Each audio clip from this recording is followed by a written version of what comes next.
You're listening to the Blacktop Banter podcast, the premier podcast in the asphalt industry, made for contractors with contractors.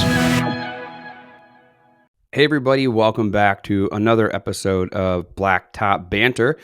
And we, did some touring this winter, I'll say, this off season. Went to some shows, went to some events, and the last two expos I went at, our guest was there. So really was like, okay, they're on the scene. We kind of want to have them on and have a conversation.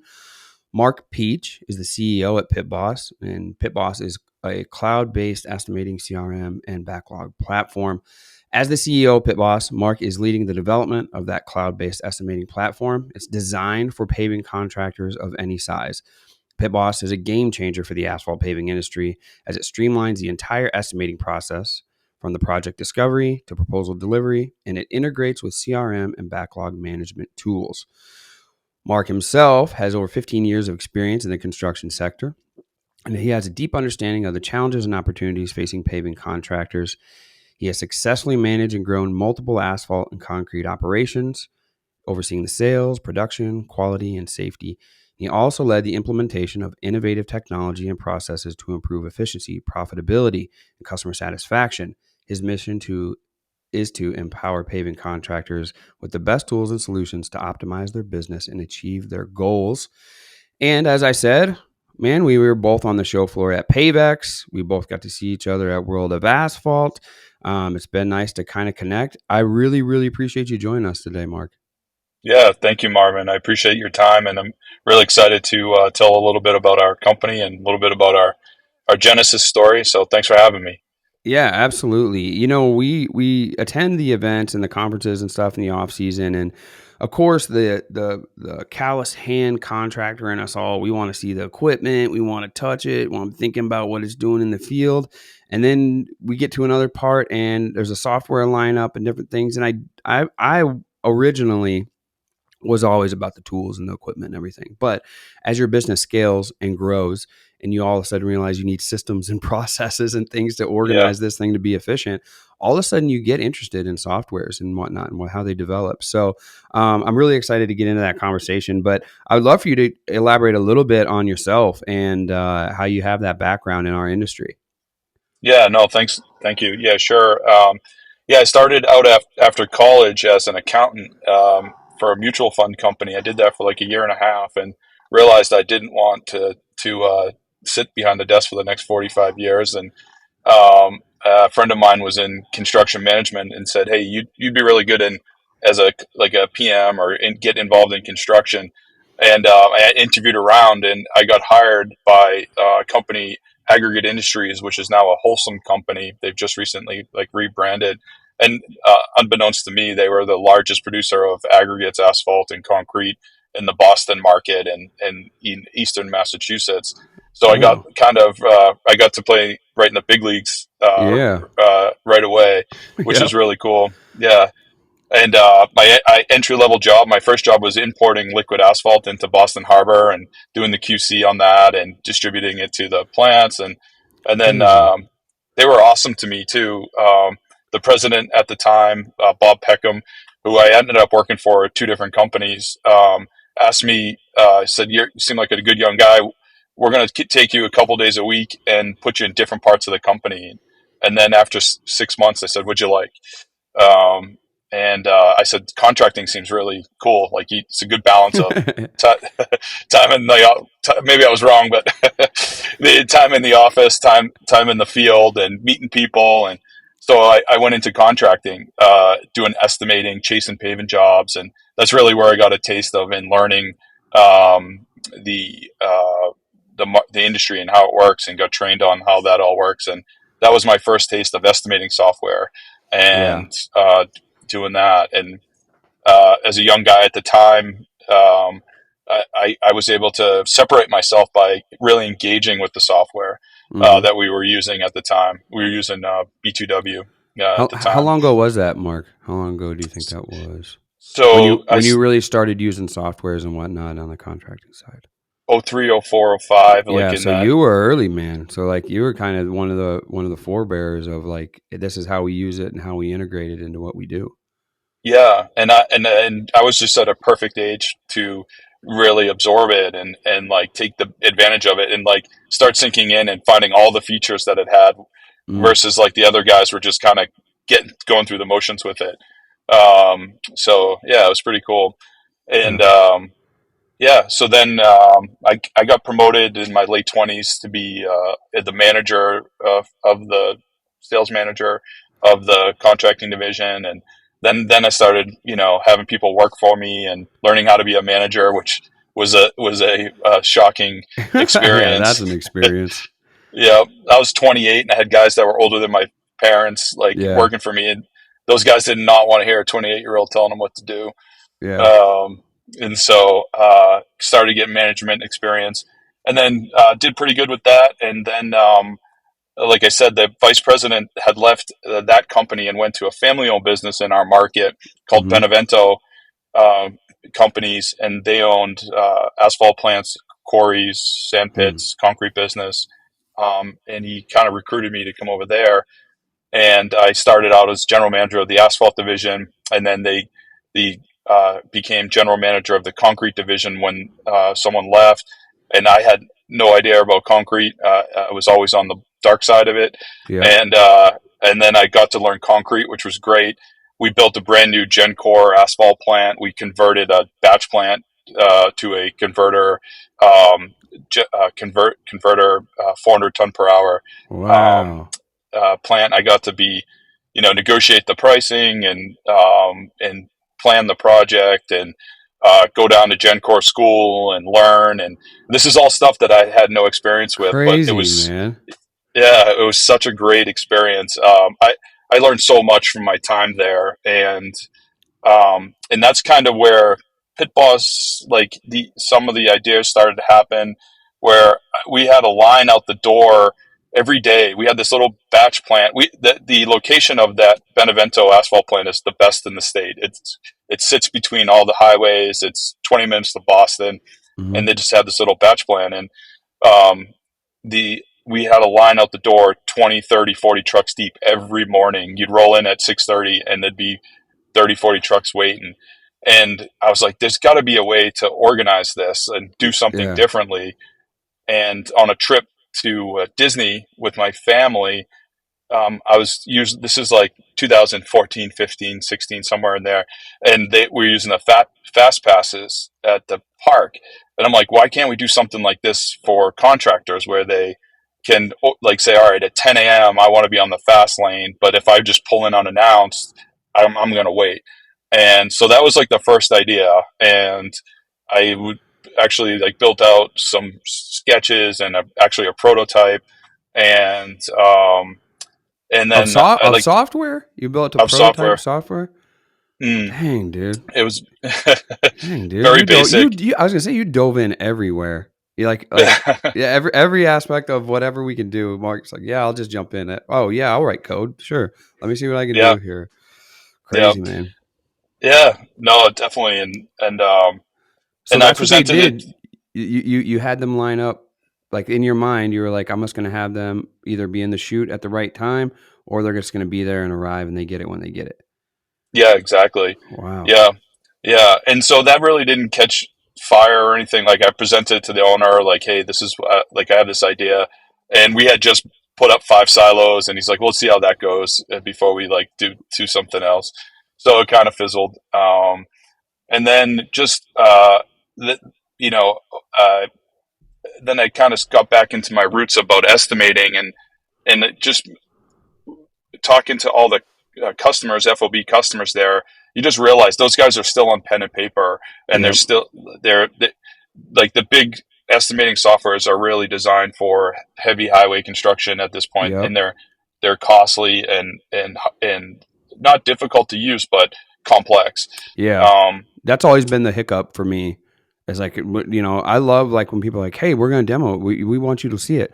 And I open it up and or they open it up and I'm like, oh my gosh. Like it's for us as contractors, like I said, we're callous hands, man. We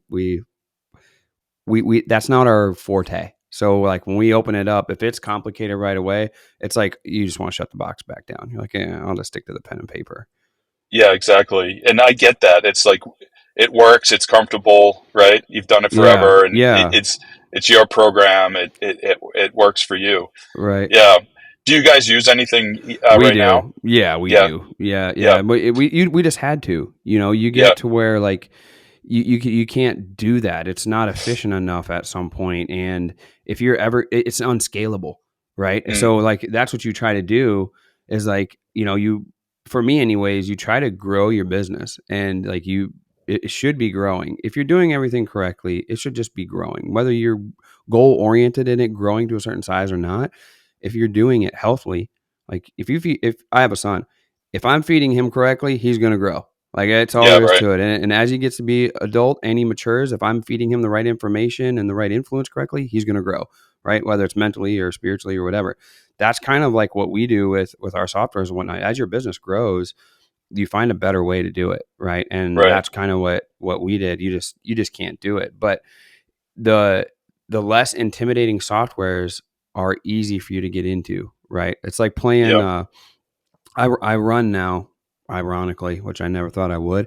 But I didn't start out running like, marathons. I was like, okay, I'm gonna like do a half of a 5K, and then I get to a Right. 5K. So if you can ease into it with an easier software, it seems like it's more digestible once you get to the more complicated ones. Yeah. No, that's a great point, and something that we've certainly learned with Mm-hmm. our journey here is like you have to with the customers. It's like, yeah, get used to it, get in there, start do what you're comfortable with, and start Mm-hmm. learning the system. You don't have to use every feature out of the box Right. today. Yeah, Yep. because it can be overwhelming, to your point, and then people will pull up the ripcord and not use it, Yeah.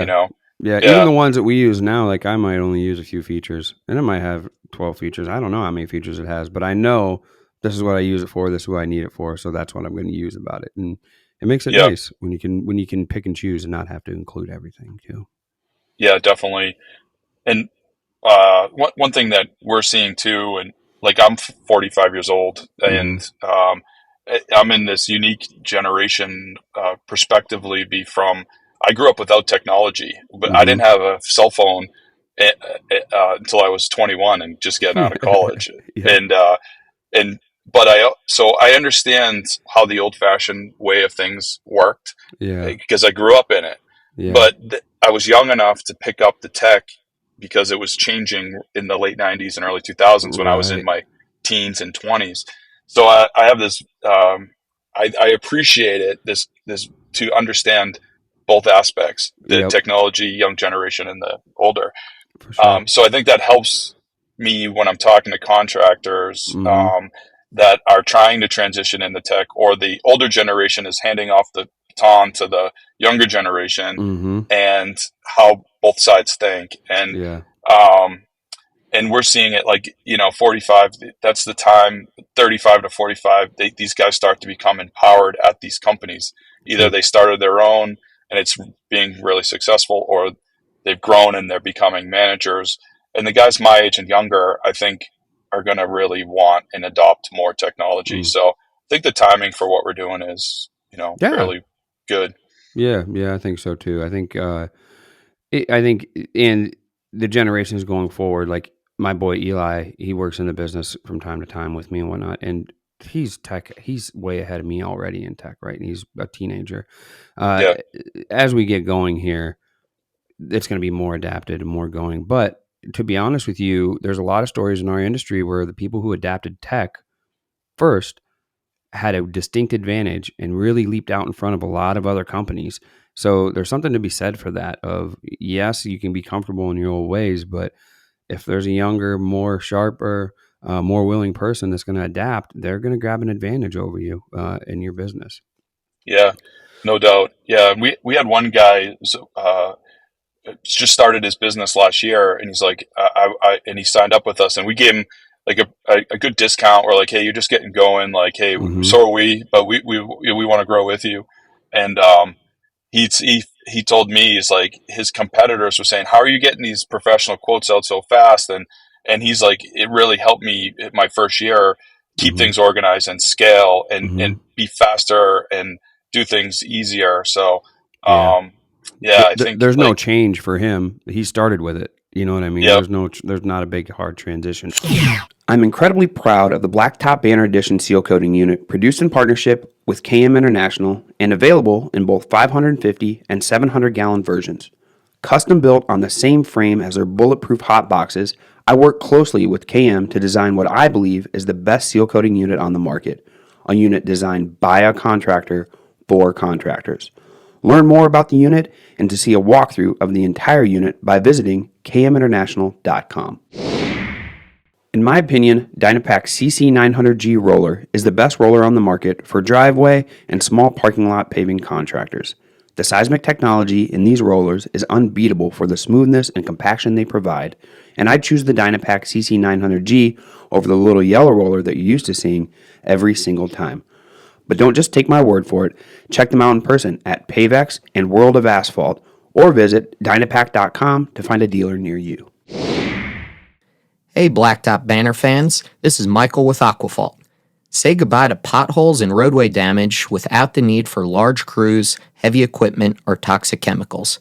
Aquaphalt is the only permanent repair material for asphalt and concrete that uses water. And installation is simple. Just pour, add water, and tamp. It's that easy. An Aquaphalt repair can be open to traffic immediately and fully sealed within 24 hours. Plus, the product is backed by a 3-year warranty and made in the USA. Visit aquaphalt.com. That's AQUAPHALT.com to learn more. Hi contractors, it's Kyla from Wiscoat.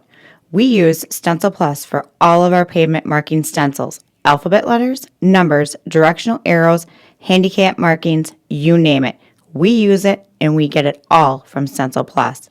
Right now, for a limited time, you can save 10% on your stencil order by using code BB10 during checkout at stencilplus.com or by calling 877-372-6055.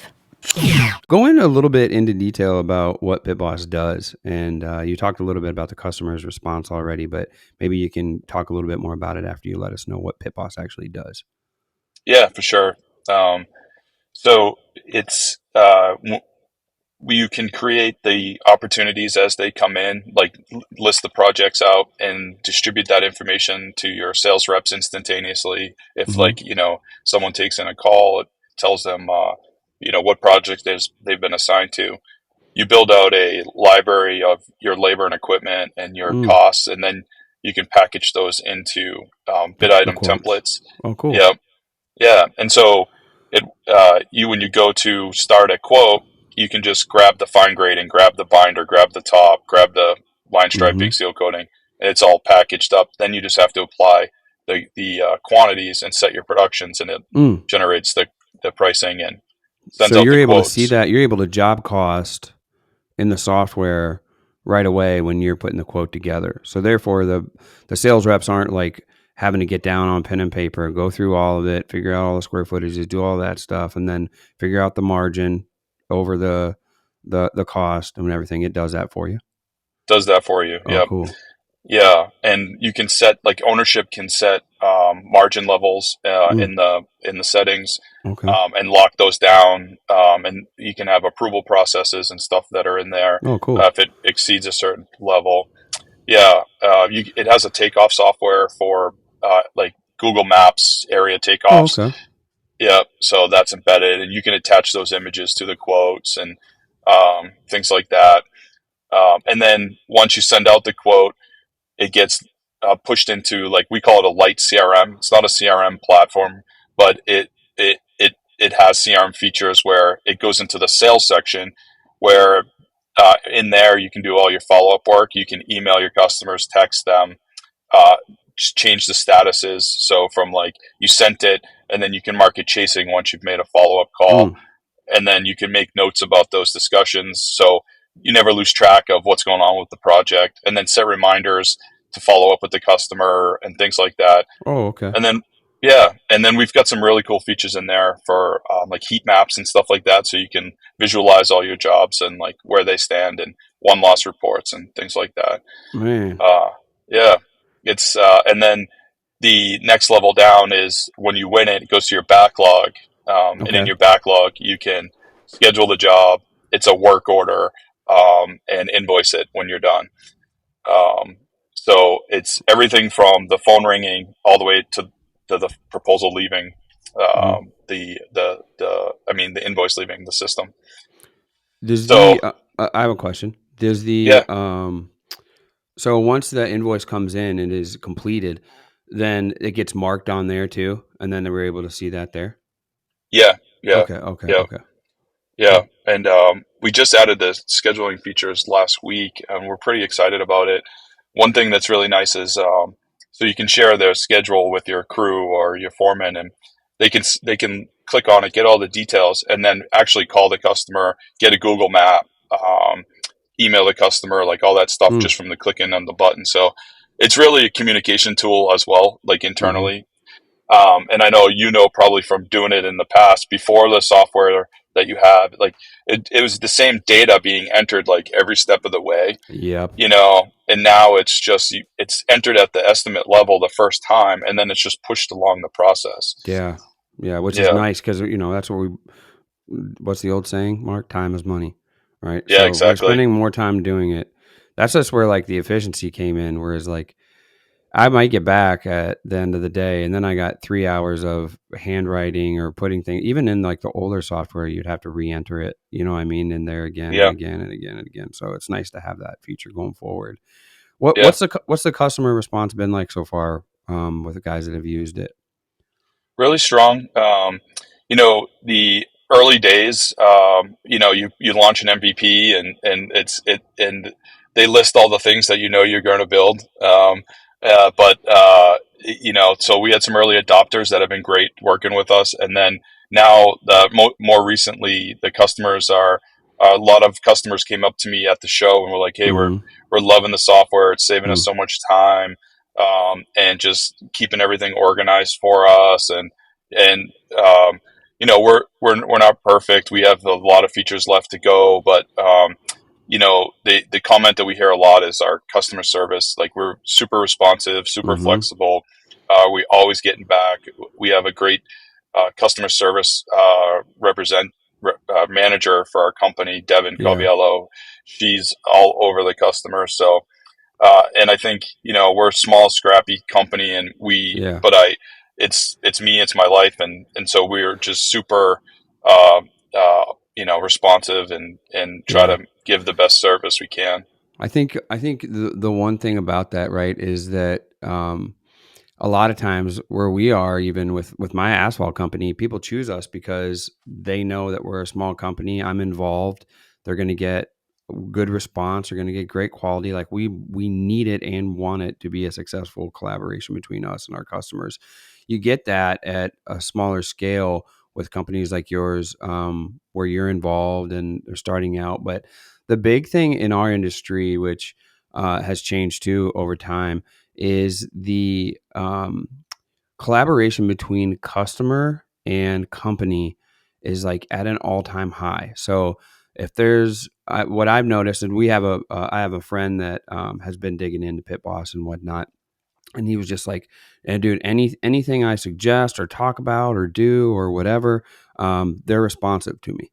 Like, and they're like, yeah, well, yeah, we can integrate that. We can do that. Or this feature will take care of that if you use it this way or that way. I think that's really neat. I kind of want to know, like, with that, right? We seem to have a good response so far in our industry. Guys are using it and saying it's made them more efficient, and they're having good response. Where is PittBoss headed? I know you said there's still got some more features and stuff like that to go. You don't got to let all the cats out of the bag. Yeah, But like, where do we see PittBoss heading? yeah. I think it's interesting. Like, the future of Pit Boss is really a result of like my career and of living. When I was at Benevento, we didn't have contracting; it was materials FOB Mm-hmm. only. And my first half of career was all contracting. And where we're headed, and what I think really is going to separate us, is we have products built and deployed and customers using on the supplier side as well. We don't Mm-hmm. really advertise that yet because the we I just concerned about copycats and things like that, Oh you yeah. know, and Yeah. we've kind of experienced a little bit of it already. Yep. But so but that's the exciting part. We're also going to tackle the supplier side of the market and bond the two together. Oh, cool. Yeah, Yeah, that's and exciting. yeah, That's an exciting thing to hear. yeah, and we're very excited about it. We've had great responses from the suppliers that we've got a bunch of paying customers on that side too. Again, it's kind of in the weeds publicly, but Hmm. really excited about that. So that's I think that's our future. Is we're trying to build a bond between both sides of the equation, Yeah. and it's What really from all the pain points that I experienced in my career. You know. That's what I was going to ask you is like the development of it is from your observations. Obviously, we heard the Disney story, so I know you're observant and want to get to problem solving and whatnot when it comes to it. But um, kind of, I guess the other question about that is the the things that it tackles. Do you see PittBos as like a finished product at some point, or is it going to be able to be developed as our industry changes? Because it has changed a little bit the way we do things and different products come out. Is it always going to be able to be adaptable like that? Yeah, I think so. Yeah. And you know, early days, like you know, some of my engineers said this will never be done. You know, Mm. and I believe that after doing this for a while now. Mm-hmm. You know, it's just constant. You know, the it's a bunch of factors too. The software gets better, so you have Mm-hmm. to improve your software to keep Reintegrate. up with Yep. that. Yeah, and then the customer's needs change, Mm-hmm. and every customer has a slightly different take on things. So you're trying to adapt to all of that. And Yeah. so I think it's going to be something that constantly evolves. And I think there is endless opportunities to take it Yeah. in different directions. Um, What so what yeah, what excites you the most about PittBos and what it brings? Like what excites you the most about what you do right now? yeah, the most exciting part, and sometimes someone said to me a couple weeks ago, "Man, it's amazing how far you've come." And I don't see that.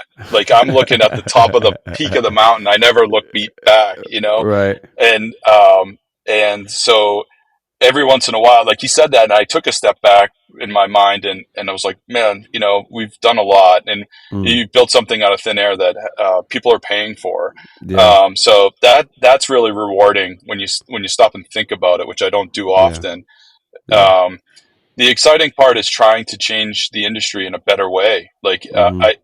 I feel like I've made market impacts in my career in a small market in Boston, like just nothing major, but you Yeah. have an influence on things.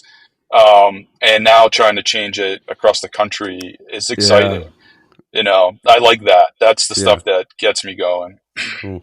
What do you think would be one of the best pieces of advice that you've received or that you heed, whether it's a quote or whether it's just something you live by, maybe a mentor or somebody said something, but you know, from your journey, starting where you started, being in the industry, and then putting plants together, and then getting on the contracting side, there you've had a full gamut of experience in the asphalt industry.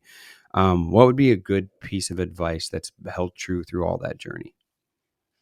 Yeah, I don't have any like quotes or anything really, Yeah. but like from like if I was gonna go talk to a younger person that's getting into this Yeah. industry, the thing I would say is it's very small industry and relationships really matter. Mm. And just always keep up with your network and always, you know, put your best foot forward when you're meeting everybody. And, you know, you're always working for the next job, not, you know, I see a lot of kids that, or people in my career that just, oh, I'm getting paid this, I'm only going to give this much effort. I like you Yeah. always have to add the attitude of like, no, I'm working for that next job and that Mm-hmm. next promotion. So like that's kind of always been my attitude. I never got merit down on like where I was at the moment. It was like, how do I get up the next rung? Yeah. And keeping up with a good name and a good network helps you maneuver through the industry long term. You know, Invaluable. yeah, Invaluable. Yeah. yeah. So Yeah. that's kind of Yeah, what I no, would that's say. a good piece of advice. I that's kind of the one that I usually give when people ask is get out there, shake hands, talk, communicate, get to know people. There's that saying, your network is your net worth. Well, it doesn't always necessarily mean the top line or what's in your bank account. Like sometimes it's good just to have the connection because it leads to another connection that can make your life easier. So, Yep. yeah, I really, really like that piece of advice. Where can we find you at online, Mark, if we want to keep up with you and what PittBos has going on? Yeah, definitely. You can go to www.pittbos.com. It's PITTBOS.com. Quick little story about that. The name is my co-founder is in Pittsburgh and I'm Boston. That's the name, Oh, PittBos. sweet. Yeah, just so people are always like, "Why'd you spell it that way?" I like it. So yeah, Yeah, it's a cool uh, story. yeah. And then we're at on Facebook, LinkedIn, Instagram. Yep. We've got blogs on our website, and you can always email me direct at mp@pittbos.com Cool. with anything. And yeah, would love to hear from anybody. Yeah. And follow Mark on LinkedIn. You'll enjoy some of it as the journey gets going here. So be very Yeah, cool. And then of course I'm sure you're going to be at a lot of the expos and shows here as they come up next season. Nice to put a name to the voice and to the face and get by and shake hands. I actually was able to do that at World of Asphalt. Somehow I got free from the booth for enough yeah. time to walk the floor and say hey. So it was wonderful to meet you in person. Mark, I really appreciate you joining us today, man. I'm really excited about what you guys are doing. The tech and software side is getting to be my favorite part of what our industry has to offer. Oh, that's cool, man. No, it was a pleasure to speak with you, and thank you so much. Yeah, absolutely. All right. So for myself here in the Blacktop Banter studio and for Mark, this is Blacktop Banter, where we speak asphalt. Peace. Hey everybody, Marvin here from Blacktop Banter, and if you enjoy the podcast and what we've been bringing to the industry, you can support us through a one-time or recurring donation at blacktopbanter.com. There we have a support tab, you click that and choose your path from there. If you listen on Apple Podcasts or Spotify, please do us a favor and leave a review there for us as well. As always, we speak asphalt, and thanks for your support.